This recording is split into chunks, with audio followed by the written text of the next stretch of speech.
Kainan House Bill number 6595 na kumikilala sa civil union ng same-sex couples.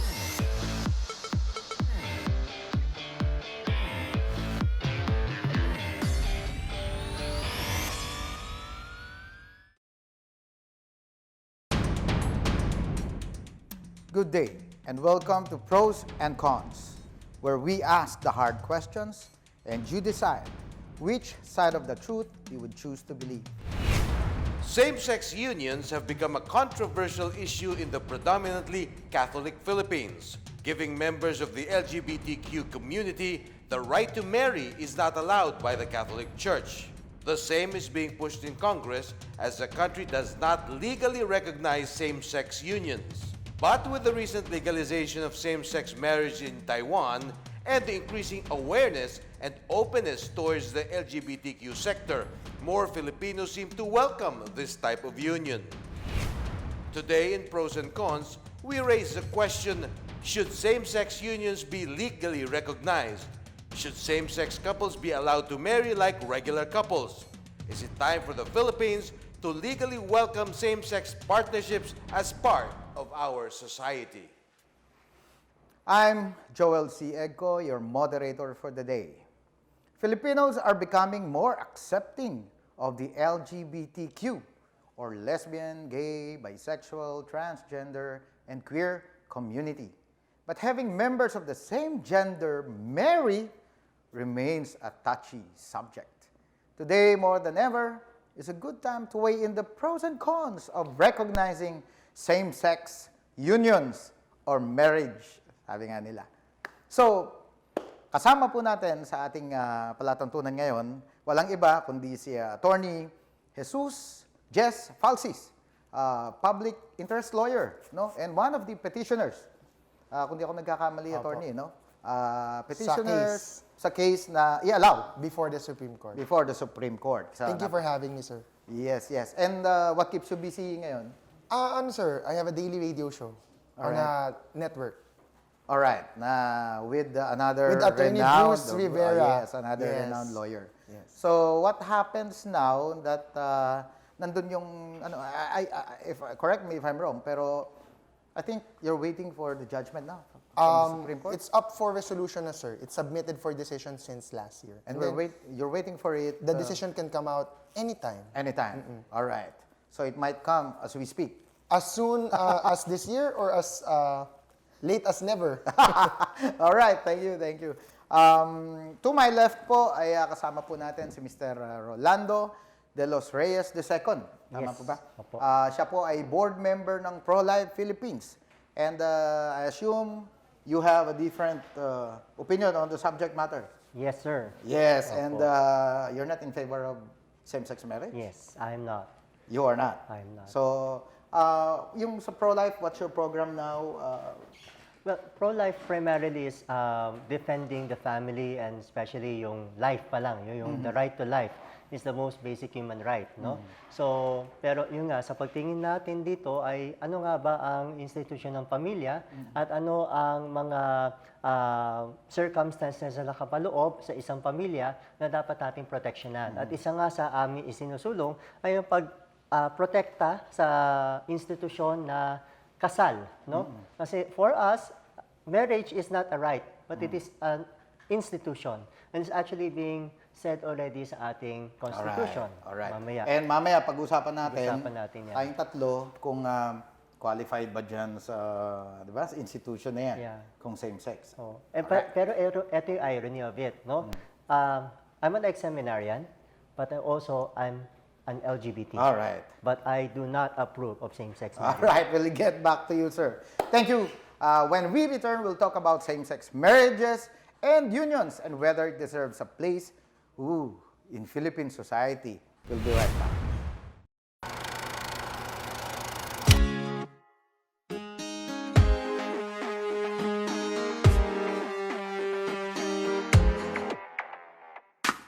Ang Japan ang isa sa pinakamalaking trading partner ng Pilipinas. Nandito si Pangulong Duterte sa Tokyo, Japan para dumalo sa Nikkei Conference on the Future of Asia at para sa bilateral meeting nila ni Prime Minister Shinzo Abe.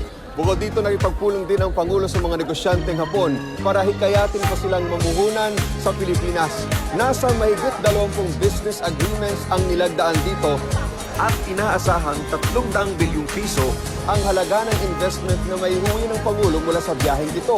Mula sa investment pledges na ito, nasa 80,000 naman ang mga mabibigay na trabaho para sa mga kapwa nating Pilipino.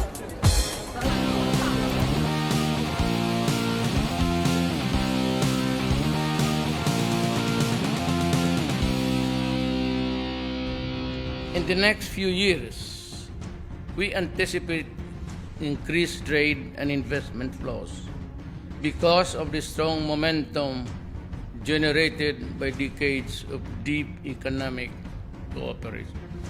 More than build, let us work together to grow our economy. Before I make my last statement, may I just assure you that during my time, I said there will be no corruption. And every Japanese investor in my country, however small or however big, I can assure you that if there is any complaint regarding hindrances, obstruction, or outright corruption, let me know. And you can ask an audience with me in 24 hours, and I will talk to you. And just let me know what your problem is, and we will kill that problem. I place my honor in what we promise to our partners, especially the Japanese and the Japanese people.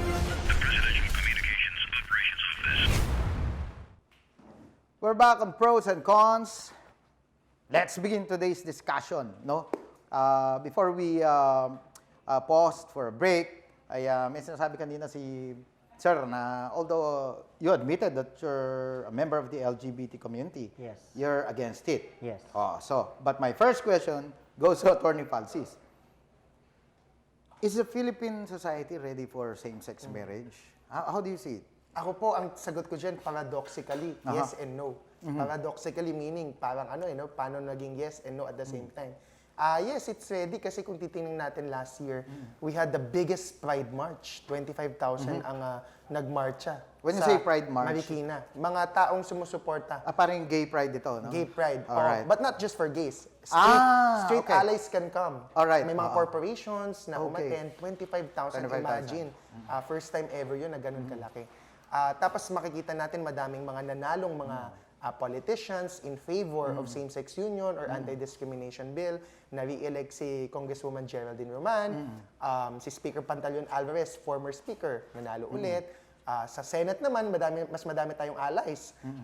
Pwedeng i-research ng mga kapatid natin yan, pero open naman si General Bato, si Sap Bongo na supportive sila of LGBT rights. And then of course, we have President Duterte na minsan may sinasabi siya against same-sex marriage, pero kung titingnan mo yung kabuuan ng statement niya, mas madaming in favor na gusto niya happiness, hindi naman niya karapatan pagbawal yung kaligayahan ng ating mga kababayang LGBT. But the issue is, kaya... So yun yung sa yes. So it's a yes. Now, the Philippine society is ready. And right now, ano ba yung same-sex marriage issue? Is it more of a legal issue or a moral issue? Definitely, it's a legal issue, no? Moral issue siguro sa ibang tao kasi sila gusto nilang sumausaw at pagbawalan yung ibang tao ng kanilang kaligayahan. Okay. Ang gusto ko kasing emphasis talaga dito, wala namang pakialam ang simbahan or wala namang pagtapak sa karapatan ng kahit sinong relihiyoso or simbahan pag nilegalize mo ang same-sex marriage. Kung ayaw mo ng same-sex marriage, di wag ka magpakasal sa same-sex. So, anong pakialam nila? Pag nagpakasal ang dalawang babae o dalawang lalaki, yung buhay nila, tuloy lang. Yung buhay ng mga straight, yung mga buhay ng mga pare, tuloy lang. Hindi naman nasa batas at walang bansa sa buong mundo na pinipilit ang mga pare na ikasal ang dalawang bading or dalawang babae. Laging ganito yan, Usec, na pag may same-sex marriage, ang ginagawa, yung mga gusto magpakasal, pwede sila magpakasal. Sa huwes, sa mayor. Mga ano yun politiko eh. Okay. Mga government officials. Hindi naman yun mga pare. Hindi simbahan. Ako, ang tingin ko lang kasi, same-sex kasi may dilema may nakadikit na dilema. Ba't di na lang sabihin na third-sex marriage? Diba? If the, Kung ano mang termino yan, kasi madami na ngayong iba't ibang termino. Or Same-sex union, marriage, no? civil union, civil partnership. Mas ang punto, kung gusto mo magpakasal sa isang tao na yun ang gusto mo, wala namang, hindi siya minor, hindi siya insane, hindi mo siya tinitake advantage. Pareho kayong may kapasidad mag-isip, mahal nyo ang isa't isa, may ari-arian kayo na gusto nyong proteksyonan. Pag namatay ka, gusto mo siya yung may karapatang mag-decide sa ospital or sa SSS benefits mo. Yes. Before I turn to sir, let me ask this, no? At present, ang argument kasi ng mga conservatives, no, ay bakit kailangan i-marry samantalang hindi naman illegal magsama yung dalawang bading o dalawang topo, third sex for that matter, or members ng LGBTQ. So, what's the problem?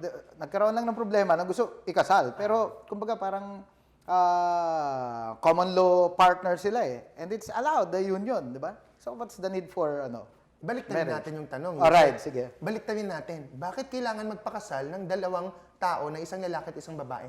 Hindi naman bawal sa kanila magsama Bakit sila kailangan magpakasal? Kung ano yung sagot doon, yun din ang sagot para sa LGBT. Tama ba yun? Okay. How do you see it? Ganun ba? Is that how... Well, sa akin, simple lang. Don't call it marriage. For me kasi, parang marriage is an inviolable social institution as defined by our Philippine Constitution. You have to take note, Sir Joel, that the Philippine Constitution, as it is crafted now, is a very pro-life, pro-family constitution. Sa Article 15 pa lang, nakalagay po sa Article 1, that the Filipino family is the foundation of the nation. Inayudahan niya ng Article 2 which states that marriage is an inviolable, hindi pwedeng baguhin, social institution on which is the foundation of the family. Okay. So ano hong implication para sa akin yan? If you want to destroy the nation, destroy marriage. Kasi if you destroy marriage, kasama yan ang family, kasama ang nation. Because, gaya nga, just following the arguments of the Constitution, the Filipino family is the foundation of the nation. But correct And then me if it's I'm wrong. considered that marriage is the foundation of the family. So kung gusto mong sirain ang nasyon, then sirain mo ang But I think the marriage. counter argument doon is that even the Constitution is silent na ang family dapat tatay, nanay, That diba? is where the Family Code of the Philippines is Doon coming in. pumasok. Oo. Kaya nga kami rin ay binabantayan namin ang lahat ng pagbuwag, attempt na magbuwag dito sa Family Code of the Philippines, which is RA 8533, na sinasabi nga that marriage is a permanent. Kaya nga even divorce is also being counteract by the Family Code of the Philippines. It's a permanent contract between one man and one woman, no? Okay. And I also wanted to rebut, yung mga sinasabi na wala What if the man doesn't want to be in a contract with a woman, but with another man? So, isn't that a question of right or, di ba? Yeah, Yan naman yung punto ng mga pros. Yeah, pero you have to understand also, not only based on the laws of the land, but also in natural law. And I think natural law has always been neglected in most of the arguments on same-sex marriage. It's very important for us to understand that even the aborigines, even yung mga Aitas, Yeah, please even yung expand mga... on the natural laws. No, when you say marriage, pag pumunta ka sa mga dumagat, pumunta ka sa mga lahat ng mga indigenous people in the Philippines, because they will argue that sa ibang bansa, accepted siya. Pero this is my argument, ibang bansa yun. Why do we follow what the other people are doing? Kasi may sarili tayong kultura as a Filipino nation. So yun ang dapat nating isipin at pagnilayan. Sisirain mo ba ang kultura ng Pilipino para lang sumunod ka sa ibang bansa na hindi naman ang kultura natin? But the LGBT if you go to movement the is- Aborigines, pag yun ang sinabi natin, May international siya Di ba? Yung movement na ito, it's not it's a like political right. It's a That political it's a right. political movement, And I will have to say this, even yung pagtanggal ng homosexuality sa American Psychological Association is political in nature. no? Wala akong naka-back up yan at marami ho mga psychologists na nagsasabi na hindi naman ho na-back upan ng mga research studies ito. Actually, may mga counter studies na sinasabi tungkol diyan, no? Twin studies, for example, ang pag sinabi mo kasing genetic ang pagiging bakla, kung lalaki ang twins mo, twin studies, so kung lalaki, no, lalaki parehas, no? Kung bakla yung isa, kung genetically ay ano sila homosexual, dapat bakla rin yung isa. Pero in most studies 50% hindi. So ibig sabihin po nito, ang sinasabi po natin, most of the basis of LGBTQI movements, no, are really just pressuring, no, movement, political movement, no, para marami kami ganito. But I have to tell you, my dear, we are also many. And I'm saying ex-gay movement. These are the people... Ex-gay? Yes. These are the people who are fighting. These are people who have been into the lifestyle, have experienced the lifestyle, like myself, but have not found happiness there. And we are here to fight, not only for... And I It's perfectly... like you're gay but you don't want to be gay. Parang ganun ba yan? I'm saying I am more than that. There's more to me than just being gay. And kaya nga po, ang sa amin po is to bring back the dignity of the human person.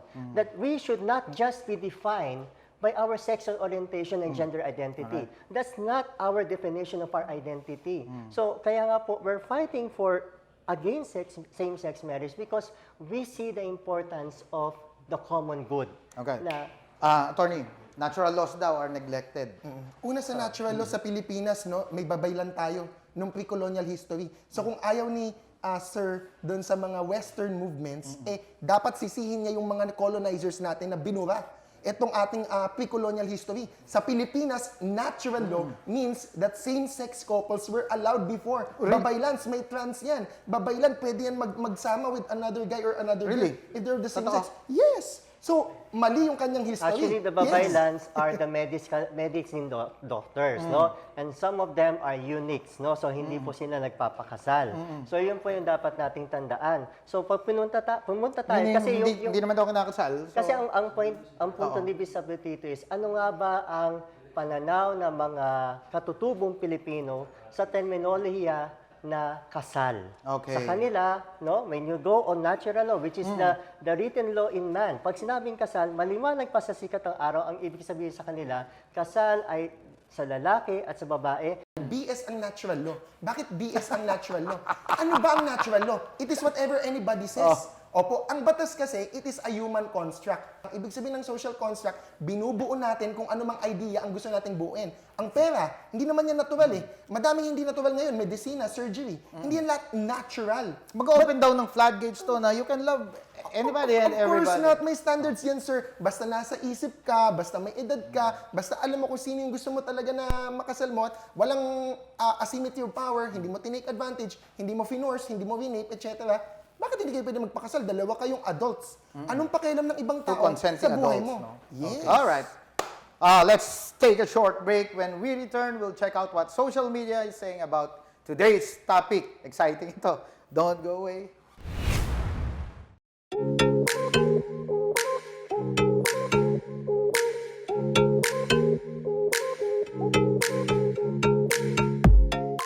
I would like to emphasize the importance of RTVM. Ang RTVM po ang responsable sa pag-feed ng signal mula po dito sa Malacanang o kung saan lugar man na nasan si Presidente para makuha po ng mga commercial TV, radio stations para ma-feed at para ma-disseminate po sa publiko ang mga sasabihin po ni Presidente.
are still watching Pros and Cons, and today's topic is same-sex marriages and unions. Let's see what our netizens have to say about the topic.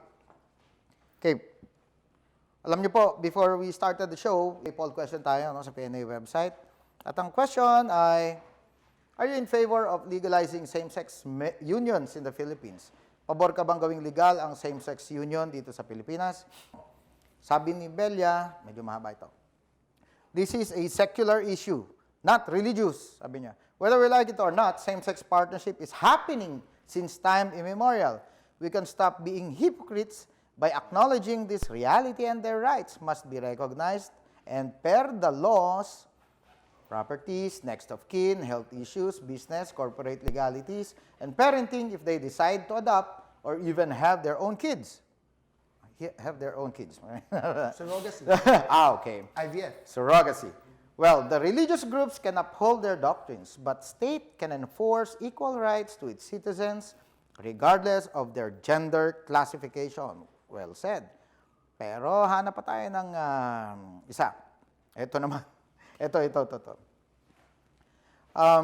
Kay Cramgen Reveal Arcangel. Ito, short lang yung kanyang comment. Sabi niya, do you want our country to be like Sodom and Gomorrah? Parang ganyan lang yan eh. So, merong religious undertone, okay. Siguro, let's read one more. Kay Loreto Zamoras. Ito lalaki. Bahala na sila kung mag-live-in, yung same-sex, basta wag lang manggulo sa bayan. Buhay nila yan. Sila ang managot. Natandaan ko pa sa psychology subject ko, dati, only a gay loves a gay, quote-unquote. So, pabayaan nyo sila, sarili nilang buhay yan. Yun naman yung kanya. Yung isang comment kanina ng isang follower natin, si Belia, if I'm not mistaken, since time immemorial nga daw, sasama na. I think I should better address this question to you. Since time immemorial, nagsasama na sila at wala namang nagdedemanda, wala namang nagkukulong. Sabi niya, it's time to siguro bigay mo yung right sa kanila at let them, plot their own future. Yeah. Well, sa akin nga, I go back to my same argument. Don't call it marriage. Because marriage is a social institution and it is not a right. Hindi siya karapatan. How do you supposed to call it na? Well, civil partnership if you want. But for me, I am very particular, lalo na kung sila ay mag-a-adapt or sila ay magkakaroon nga ng anak. As I've told you nga, common good. Only a man and a woman can produce children. Okay. No? So, kumaga, yes, nababanggit yung surrogate, nababanggit yung IVF. Again, I am pro-life. No? So, those are all against the natural law. Those are all against yung natural na paglikha sa atin bilang babae at lalaki. Parang, alam mo yun, mas magiging marami na yung mga exceptions rather than the rule. The rule is, there's a father and a mother and a child. Yun naman ang basic rule. Yes, there are single moms and we are really upholding them. Hindi po yun ang disenyo talaga. Sana meron lalaki at babae na tinitingnan ang bata. Now, yun nga, that's another danger that will happen. Mawawala na ng sense of identity ang bata kasi wala siyang makitang, remember, the first community that a child sees is the family. So kung wala siyang makikitang modelo ng lalaki at babae sa modelo ng tatay at nanay, that will endanger also the child itself. And I want to mention this. They're saying na hindi ho tayo maapektuhan, and I want to address our viewers. Maapektuhan po tayo nitong same-sex marriage. Why? In the United States po, nung pinasa yung same-sex marriage, marami hong mga legal cases na nangyari. There was this one clerk that was sued because she did not release a marriage license. There was this marriage, there was this couple who had pagawaan ng cake, mga bakery, na bankrupt, umiiyak yung babae at lalaki kasi sila ay kinasuhan rin ng same-sex couple kasi ayaw nilang magluto ng cake para sa kanila. My point here, my dear friend, is that hahayaan po ba natin? Yes, we give them the right and I'm all for that. Pero how would you ensure that our rights kami po mga taong hindi ho sumasang-ayon sa same-sex marriage ay mapoproteksyonan rin. Medyo kailangan kasi nating i-unpack. Oo. Una, ang marriage as a word ay hindi pagmamayari ng mga religious people. Why is that? Because alam naman natin na mayroong kasal sa simbahan at kasal sa sibil. That's Okay. why we have church marriage, civil marriage, di ba? At lahat ng ating kababayang Pilipino na straight, ever since yung mga nagpapakasal, alam nila dalawang konsepto ng marriage. Isang civil, isang church. Ang gusto lang ng mga LGBT na couples, kung marriage ang itatawag, no, pero okay din sila sa civil partnership o Okay. civil union. Kung marriage man ang itatawag, ang gusto lang nila sa civil marriage. Wala Hindi silang church. pakialam sa church marriage. Hindi natin pipilitin ng mga pare, mga obispo, mga imams, kung Muslim man sila, na ipakasal ang mga LGBT couples. So hindi yung term ng religious people, no?